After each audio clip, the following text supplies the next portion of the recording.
Good morning everyone. आप लोगों का जो चैप्टर चल रहा है दैट इज एटॉमिक स्ट्रक्चर। और एटॉमिक स्ट्रक्चर में कल हमने बहुत मॉडल डिस्कस किया था। बहुत मॉडल ने टोटल 8 पोस्टुलेट्स दिए थे। हमने उनको थ्योरेटिकली भी डिस्कस किया और साथ में बाय यूजिंग द पोस्टुलेट्स हमने 3 चीज़ें कैलकुलेट की थी, दैट इज इलेक्ट्रॉन का रेडियस, इलेक्ट्रॉन की वेलोसिटी एंड इलेक्ट्रॉन की एनर्जी। आपको रेडियस कैलकुलेट करके दिखाया था, that is n square h square by k e square pi square z m into 4। Then हमने वेलोसिटी कैलकुलेट की 2 pi z e square by में nh। And then हमने total energy calculate की। आपको कल बताया था कि जब इलेक्ट्रॉन रिवॉल्व करता है किसी भी ऑर्बिट में तो उसके पास 2 टाइप्स ऑफ एनर्जी होती है, दैट इज काइनेटिक एनर्जी जो इलेक्ट्रॉन को घूमने के लिए चाहिए होती है, और पोटेंशियल एनर्जी जो इलेक्ट्रॉन और न्यूक्लियस के बीच में एग्जिस्ट करती है। तो दोनों एनर्जीज का सम किया हमने, तो हमारे पास total energy I that is z e square by में 2r। ठीक है, कल मैंने आपको बोला था कि अगर आप फॉर्मूले के अकॉर्डिंगली देख के चले तो यहाँ पर टोटल एनर्जी आई है z e स्क्वायर बाय में 2r that is of negative. तो एक चीज यहाँ क्लियर है कि does not depend on n, but actuality में इट डिपेंड ऑन n। कैसे? फॉर्मूला देख के तो हम कह सकते हैं कि n पे डिपेंड नहीं करता, तो मैं कैसे कह रही हूँ कि n पे भी वैल्यू डिपेंड करती है? तो जरा ध्यान से देखिए, यू हैव हियर r, आपके पास यहाँ पर r है। रेडियस के टर्म्स अगर मैं रेडियस की वैल्यू यहाँ पर पुट कर दूँ तो मेरे पास n की वैल्यू आ जाएगी इसमें। ध्यान से देखिए, आपके पास बेटा टोटल एनर्जी आया that is minus z e square by 2r, but r is equal to, आप पढ़ रहे हैं n square h square 4 pi square e square k z m। ठीक है, आप इसको पढ़ रहे हैं तो इस n की वैल्यू को आप r की वैल्यू को यहाँ पर क्या कर देंगे बेटा, पुट कर देंगे। अगर आप r की वैल्यू को यहाँ पर पुट करें तो total energy of the system क्या बन जाएगी, minus z e square bye 2 into में n square h square by 4 pi square e square k z into m। तो टोटल एनर्जी दैट इज, मैं आप आगे से भी इसको टी ई लिखूंगी बेटा, आप समझ जाइएगा। तो बन गया minus z e square into factor ऊपर चला जाएगा 4 pi square e square k z m upon 2 n square h square. तो यहाँ से बेटा क्या क्या चीज़ कैंसिल हो रही है, आप उसे कैंसिल कर दीजिए। अगर कुछ कैंसिल हो रहा है तो आपको दिख रहा है यहाँ पर बस एक ही चीज़ कैंसिल होगी, 2 2 ज़ा 4। तो आपके पास total energy of the system बन गया माइनस का z का क्या बन जाएगा स्क्वायर, e की क्या बन जाएगी 4 पाई स्क्वायर, उसके बाद k इंटू में m अपॉन आपका चल रहा है बेटा n square h square. Clear है जी? अब आप अच्छे से जानते हैं कि यहाँ पर कांस्टेंट वैल्यूज हैं। कांस्टेंट कैसे? Electron, pi, k, m and h, ये सभी के सभी आपके क्या है बेटा, कांस्टेंट है। इन सब की वैल्यू क्या है राजे, फिक्स है। अगर इनकी वैल्यू फिक्स है बेटा तो आप यहाँ पर वैल्यूज पुट कर देंगे। ठीक है, तो ये सारे फैक्टर की वैल्यू आप क्या कर देंगे, पुट कर देंगे। जब आप इस सारे फैक्टर की वैल्यू पुट करेंगे तो you will get total energy is equal to minus 13.6 z square by n electron. तो यहाँ से आपके पास जो एनर्जी आएगी बेटा वो कितनी आ जाएगी, total energy will come minus 13.6 z square by n square. तो यहाँ से आपको क्लियर है कि जो टोटल एनर्जी है वो यहाँ पर आपको क्या दिख रहा था, सिर्फ किस पे डिपेंड करती है, रेडियस पे। तो इसका मतलब रेडियस पे भी डिपेंड करती है इस फॉर्मूले के अकॉर्डिंगली। इस फॉर्मूले के अकॉर्डिंगली या इस फॉर्मूले के अकॉर्डिंगली आपको नजर आ रहा है it also depend on n, that is number of orbit पे भी डिपेंड करती है, and z that is atomic number, z is your atomic number and n is your number of orbit। तो ये नंबर ऑफ ऑर्बिट पे भी depend करती है बेटा और साथ में एटॉमिक नंबर पे भी डिपेंड करती है। तो दैट मीन्स z किस किस चीज, sorry that means total energy किस किस चीज पे डिपेंड करती है, r पे डिपेंड करती है बेटा, z पे डिपेंड करती है और n पे डिपेंड करती है। ठीक है, तो ये चीज आपको क्लियर होनी चाहिए कि टोटल एनर्जी इन सब चीजों पे डिपेंड करती है। ठीक है, नाउ अब हम कैलकुलेट करते हैं टोटल एनर्जी फॉर हाइड्रोजन। ध्यान से देखिएगा बेटा।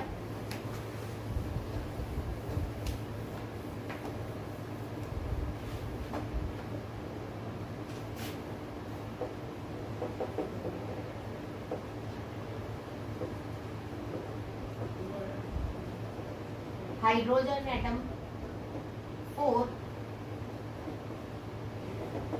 Any orbit, that means orbit मैंने डिफाइन नहीं किया, मैंने सिर्फ आपको ये कहा है कि इसके लिए पता लगाना है बेटा हाइड्रोजन एटम के लिए।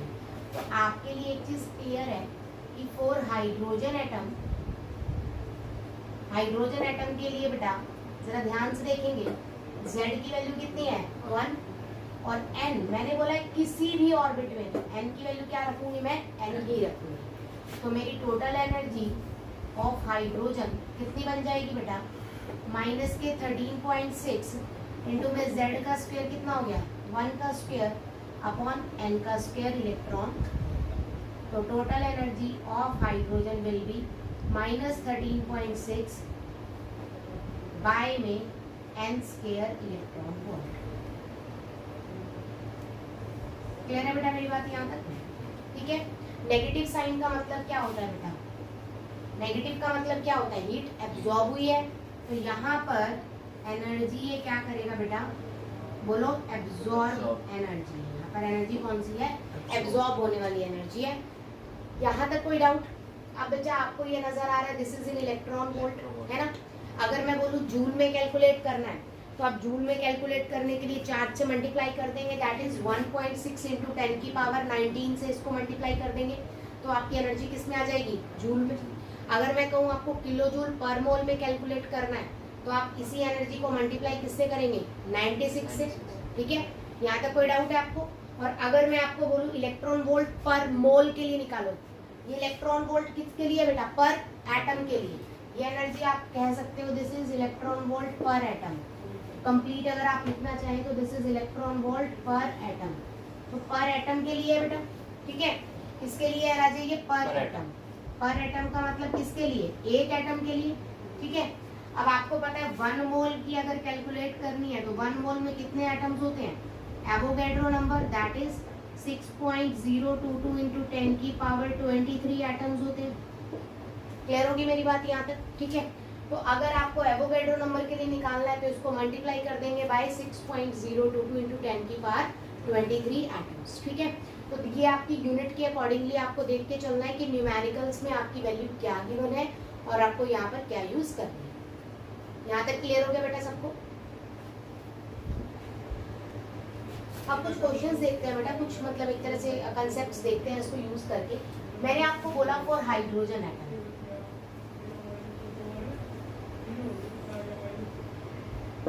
हाइड्रोजन एटम के लिए वैल्यू आई 13.6 बाय में n स्क्वायर इंटू में 1 का स्क्वायर दैट इज यहाँ लिख देंगे माइनस का 13.6 by n square electron volt पर एटम, ठीक है बेटा। अगर मैं यहाँ पर बोलूँ 4 लिथियम एटम तो आपको एक चीज क्लियर होनी चाहिए, या फिर मैं यहाँ पर बोलूँ 4 सोडियम एटम या 4 बेरिलियम एटम। अब बेटा आपको एक चीज क्लियर मैंने कल ही कर दी थी कि बोहर मॉडल हमेशा सिर्फ एक इलेक्ट्रॉन सिस्टम पे काम करता है, मतलब ऐसे एटम्स और आयंस के लिए एप्लीकेबल होगा जिसके अंदर 1 इलेक्ट्रॉन होना चाहिए सिर्फ, दैट्स इट। तो बेटा लिथियम के पास नंबर ऑफ इलेक्ट्रॉन्स कितने होते हैं, 3। तो 3 इलेक्ट्रॉन वाले एटम के लिए ये फॉर्मूला काम नहीं करेगा। तो आपको यहाँ पर Li क्या लेना पड़ेगा, 2 इलेक्ट्रॉन निकाल के उसको आयन बनाना पड़ेगा, उसके लिए ये एप्लीकेबल है। तो कितना आएगा, minus 13.6 into atomic number of lithium कितना होता है बेटा, 3। तो इंटू में 3 का स्क्वायर बाय में n का स्क्वायर। क्लियर होगी मेरी बात, ठीक है। इज इक्वल टू जितना भी आए देख लीजिएगा, माइनस 13.6 इंटू 9 बाय में n स्क्वायर, जो भी आए आप कैलकुलेट कर लीजिएगा। इलेक्ट्रॉन वोल्ट पर एटम है सभी की सभी एनर्जीज। इसी तरह से Na एटम में नंबर ऑफ इलेक्ट्रॉन्स कितने हैं बेटा, 11। तो 11 के लिए ये फॉर्मूलेस वैलिड नहीं है। तो आपको कितने इलेक्ट्रॉन निकालने पड़ेंगे बेटा, 10। एक्चुअलिटी में practically this is not possible, आप कहें प्रैक्टिकली 10 इलेक्ट्रॉन निकालना पॉसिबल नहीं है, बट हाइपोथेटिकली तो वो कोई भी क्वेश्चन पूछ सकता है ना आपसे। तो आपको यहाँ पर Na10 पॉजिटिव इसको क्या बनाना पड़ेगा, आयन बनाना पड़ेगा। Na का एटॉमिक नंबर कितना है बेटा, 11। तो क्वेश्चन बन जाएगा 13.6 इंटू 11 का स्क्वायर बाय में n स्क्वायर। क्लियर होगी बात बेटा? ये आएगा -13.6 इंटू 1 to 1 बाय में n स्क्वायर। आप कैलकुलेट कर लीजिएगा जो भी आए इलेक्ट्रॉन वोल्ट पर एटम। सेम बेरिलियम, बेरिलियम का एटॉमिक नंबर कितना है, 4। 4 के लिए ये एप्लीकेबल नहीं है, तो 3 लूज करवा के +3 से क्या बनाओगे, आयन। लेकिन एटॉमिक नंबर कितना रहेगा, 4। तो ये क्या बन जाएगा बेटा, माइनस का 13.6 इंटू 4 का स्क्वायर बाय n का स्क्वायर, माइनस का 13.6 इंटू 16 बाय में n स्क्वायर। क्लियर हुई मेरी बात? तो ये भी इलेक्ट्रॉन वोल्ट पर एटम है। तो आप जरा यहाँ से यहाँ तक इसको कॉमन करके देखिए, क्या चीज फर्क में नजर आ रही है। आपने हर क्वेश्चन में 13.6 बाय n स्क्वायर तो लिया ही है बेटा, लिया है ना। तो अगर मुझे शॉर्ट ट्रिक अप्लाई करनी हो यहाँ पर, तो आप क्या कहेंगे कि एक तरह से मैंने हाइड्रोजन की एनर्जी को सीधा सीधा एटॉमिक नंबर से क्या कर दिया, मल्टीप्लाई किया, और तो कुछ नहीं किया ना। तो सिंपल मैंने हाइड्रोजन की एनर्जी को atomic number that is z square से क्या किया है, मल्टीप्लाई किया है। तो यहाँ से आपको शॉर्ट ट्रिक एक मिलेगी, for energy of any atom in same orbit, मतलब n की वैल्यू सेम होनी चाहिए बेटा। अगर हाइड्रोजन के लिए सेकंड ऑर्बिट की बात कर रहे हैं, तो दूसरे एटम के लिए भी n की वैल्यू क्या होनी चाहिए, 2 ही होनी चाहिए। बात समझ आई? तभी तो सेम आएगा ना फैक्टर, अदरवाइज सेम नहीं आएगा। तो आप क्या लिख सकते हैं, that is energy of hydrogen into में आपने क्या लिखा, सीधा सीधा z स्क्वायर। क्लियर होगी बात मेरी? दिस इज इंपॉर्टेंट कि अगर आपको शॉर्ट ट्रिक अप्लाई करनी है, क्योंकि आपको मेन तो शॉर्ट ट्रिक ही करनी है यहाँ सारी, तो आपको ये याद रखना है कि एनर्जी ऑफ हाइड्रोजन अगर दे रखी है, तो आप डायरेक्ट उसे कितना ले सकते हो बेटा, z स्क्वायर से मल्टीप्लाई कर सकते हो। ठीक है। For example let us take an question, एक क्वेश्चन मैं आपको यहाँ करा रही हूँ। Calculate the energy of first, second, third, fourth Bohr orbit of hydrogen atom. देखिए जरा,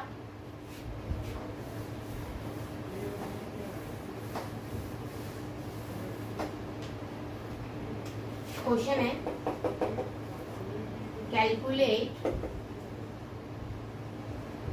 energy of first, second, third and fourth orbit of H atom. अब बेटा हाइड्रोजन एटम में इलेक्ट्रॉन कितने होते हैं, 1 इलेक्ट्रॉन होता है। तो बोहर मॉडल के जो कितने भी फॉर्मूले हैं वो सभी इसके लिए क्या होंगे, एप्लीकेबल होंगे। तो हमारे पास energy is equal to -13.6 by में n स्क्वायर इंटू में z स्क्वायर इलेक्ट्रॉन वोल्ट पर एटम है बेटा। ठीक है, z की वैल्यू फिक्स है 1, तो आपके पास एनर्जी कितनी आ जाएगी n ऑर्बिट के लिए, -13.6 बाय में n। क्लियर होगी बात बेटा? ठीक है। तो फर्स्ट ऑर्बिट के लिए मैं सीधा सीधा लिख देती हूँ, n इज इक्वल टू 1 के लिए बेटा। तो E1 इज इक्वल टू कितना आ गया, -13.6। क्लियर बेटा? N2 is equal to E2 कितना आ जाएगा, -13/6 बाय में 4। ठीक है। इसी तरह से N3 कितना आ जाएगा, E3 is equal to -13.6 by में 9। ठीक है। इसी तरह से अगर आपको फोर्थ का निकालना हो, N4 तो कितना आएगा, -13.6 बाय में 4। ठीक है। अच्छा, तो ये आपको कैलकुलेटेड होना चाहिए, ये आपको लर्न होनी चाहिए। क्यों लर्न होनी चाहिए? ठीक है। 4 का स्क्वायर दैट इज 16। ठीक है। तो ये वैल्यूज आपको क्यों लर्न होनी चाहिए, उसका एक रीजन है बेटा। फर्स्ट वैल्यू आएगी 13.6, सेकंड 3.4, नेक्स्ट 1.5 एंड 0.8।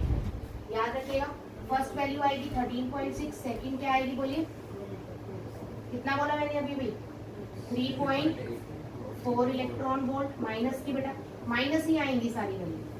नेक्स्ट आएगी बेटा माइनस की 1.5 इलेक्ट्रॉन वोल्ट, और उसके बाद आएगी 0.85 इलेक्ट्रॉन वोल्ट माइनस, ठीक है। आपको ये लर्न होनी चाहिए। क्यों? वैसे तो आप कैलकुलेट करके निकाल सकते हैं, बहुत अच्छी बात है, बट अगर मैं आपसे डायरेक्ट पूछूं तो आपकी कैलकुलेशंस बच जाएंगी, इसलिए मैं कह रही हूँ। जैसे मैंने क्वेश्चन दिया, calculate the energy of fourth orbit of Ve+3 atom या आयन, सॉरी।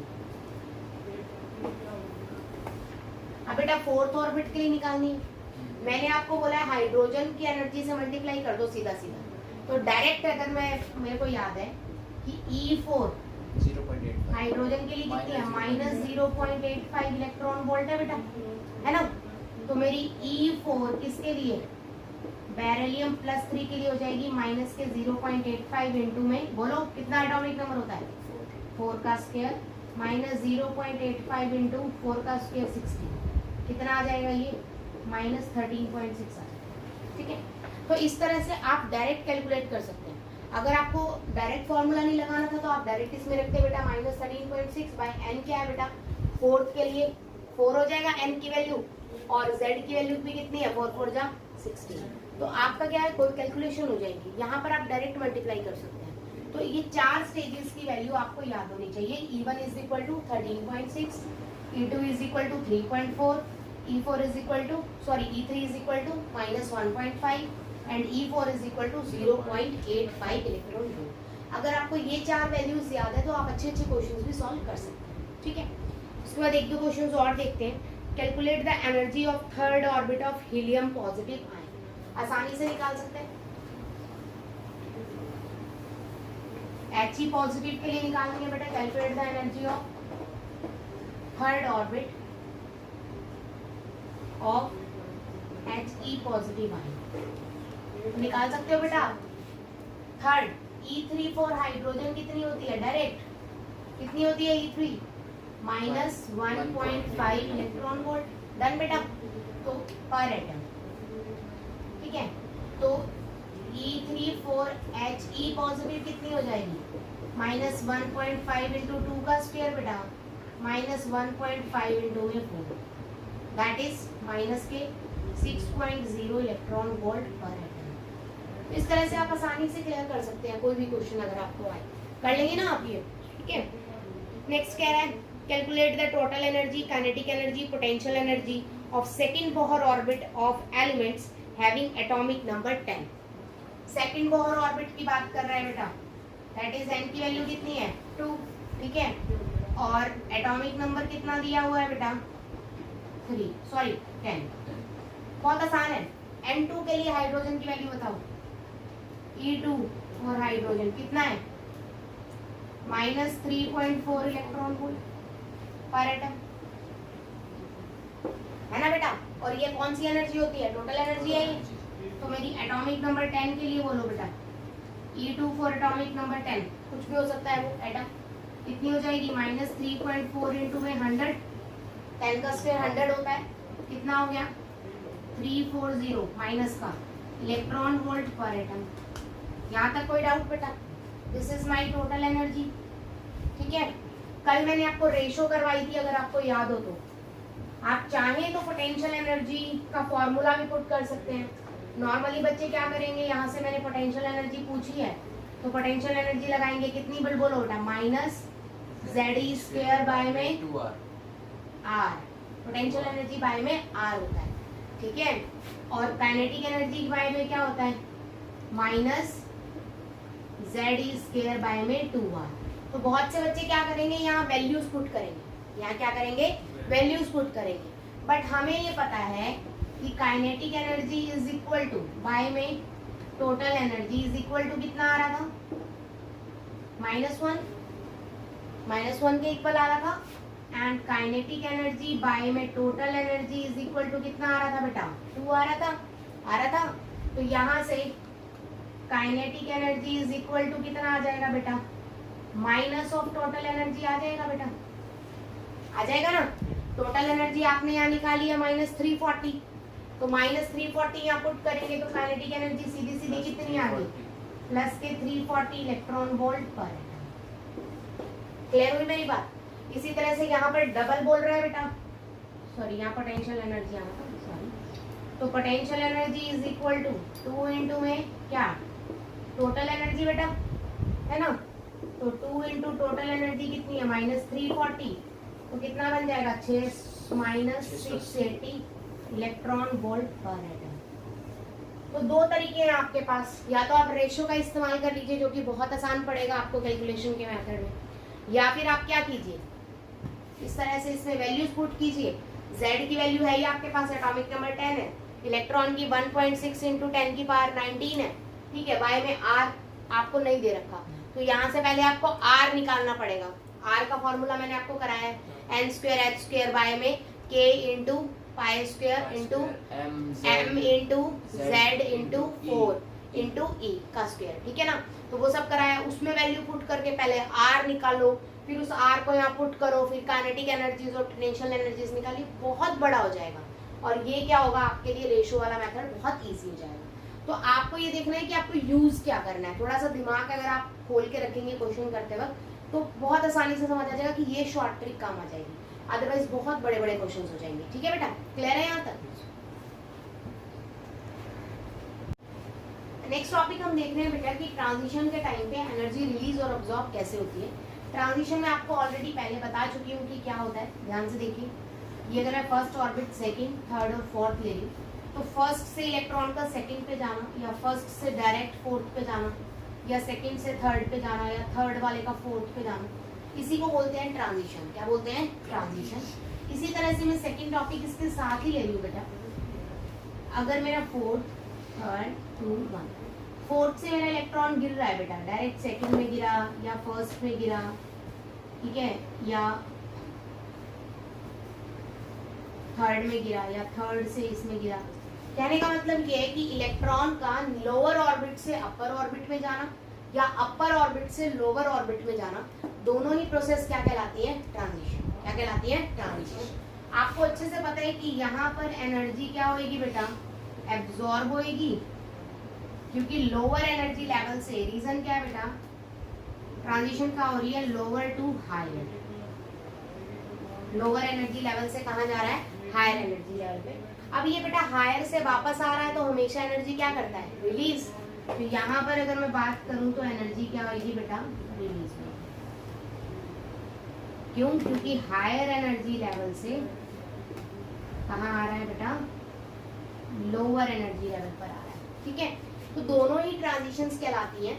इलेक्ट्रॉन का हायर एनर्जी लेवल से लोअर में जाना या लोअर एनर्जी लेवल से हायर में जाना, दोनों ही क्या कहलाती है? ट्रांजिशन। डिफरेंस क्या है? यहाँ एनर्जी एब्जॉर्ब होगी, दी जाएगी, और यहाँ पर रिलीज होगी। तो अगर एनर्जी एब्जॉर्ब होती है तो इसका मतलब डेल्टा ई की वैल्यू क्या आएगी यहाँ पर बेटा? पॉजिटिव। और अगर एनर्जी रिलीज होती है तो डेल्टा ई की वैल्यू क्या आएगी बेटा? नेगेटिव। ठीक है, यहाँ तक क्लियर है बात सबको? अब ये निकालेंगे कैसे, देखिए। अगर मैं मान रही हूँ कि मेरा lower energy level is equal to n1 है और higher energy level is equal to n2 है, तो बेटा डेल ई, पहले सबसे पहले E1 निकालो एट 1, एनर्जी लेवल 1 पे क्या आएगा बेटा बोलो? -13.6 इंटू में z² बाय में n1। क्लियर होगी बात मेरी? ठीक है, हायर एनर्जी लेवल पे कितना आएगा बेटा? E2 इज इक्वल टू बोलो माइनस का 13.6 इंटू z² बाय में n2 का स्क्वायर। वैल्यू कितनी आएगी बेटा? E2 माइनस E1 माइनस के 13.6 इंटू z² बाय में n2 का स्क्वायर माइनस माइनस माइनस क्या हो जाएंगे? प्लस 13.6 z² बाय में n1 का स्क्वायर। क्लियर है मेरी बात? यहाँ से मैं वैल्यू बाहर निकाल लूँ 13.6 z²। ठीक है, कितना आ जाएगा बेटा जी? 1 बाय बोलो कितना आएगा? माइनस का 13.6 अगर बाहर निकालूं तो आएगा 1 बाय n1 का स्क्वायर माइनस 1 बाय n2 का स्क्वायर। यही आएगा ना? माइनस प्लस का बाहर निकाल लो, प्लस का मैंने क्या किया? 13.6 बाहर निकाल दिया। ठीक है, तो 13.6 z² इंटू n1 का स्क्वायर ये आ गया, माइनस का 13.6 Z स्क्वायर इंटू N2 का स्क्वायर, तो ये मेरी क्या आ गई बेटा डेल्टा E। क्लियर होगी मेरी बात? अगर ये पॉजिटिव आती है तो एनर्जी एब्सॉर्ब हुई है, नेगेटिव आती है तो एनर्जी रिलीज हुई है। ठीक है, this is about the transition. तो इसमें क्वेश्चन देखते हैं बेटा। मैंने बोला calculate the energy required by Li positive ion in transition from ground state to fourth state। ठीक है, अब ग्राउंड स्टेट के लिए n की वैल्यू हमेशा 1 होती है। क्या होती है? 1। और कौन सी स्टेट बोल रखी है? फोर्थ स्टेट, तो n की वैल्यू कितनी हो जाएगी? 4। तो 1 से 4 पे गया ना, तो n1 की वैल्यू कितनी हो जाएगी? 1। और n2 की वैल्यू कितनी हो जाएगी बेटा? 4। क्लियर? तो डेल्टा E आपको पता है कितना होता है? बोलिए 13.6 Z स्क्वायर बाय में n स्क्वायर। n स्क्वायर को आप लेंगे, बोलिए क्या बताया? n1 माइनस n2 या n2 minus n1? n1 minus n2, तो 1 बाय n1 का स्क्वायर माइनस 1 बाय n2 का स्क्वायर। क्लियर होगी मेरी बात? ठीक है, तो ये आएगा बेटा 13.6 इंटू Z की वैल्यू कितनी है लिथियम के लिए बच्चा? Z इज इक्वल टू कितना है? 3। पुट करेंगे 3 का स्क्वायर कितना हो गया? 9 बाय n1 का स्क्वायर 1 का स्क्वायर 1 माइनस n2 4 का स्क्वायर कितना हो जाएगा? 60। आप इसे सॉल्व कर लेंगे, यू विल गेट आंसर। ठीक है, तो इस टाइप से वो ट्रांजिशन में भी आपसे एनर्जीज पूछ सकता है कि यहाँ से यहाँ गया, यहाँ से यहाँ गया, तो कितनी एनर्जी लगी है। ठीक है, तो this is important one. Next topic is your energy level for energy level for hydrogen atom.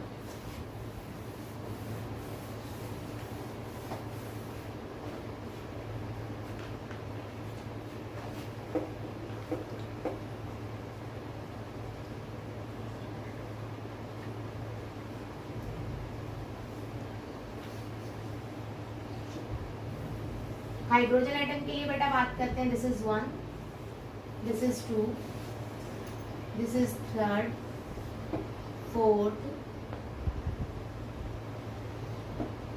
5th,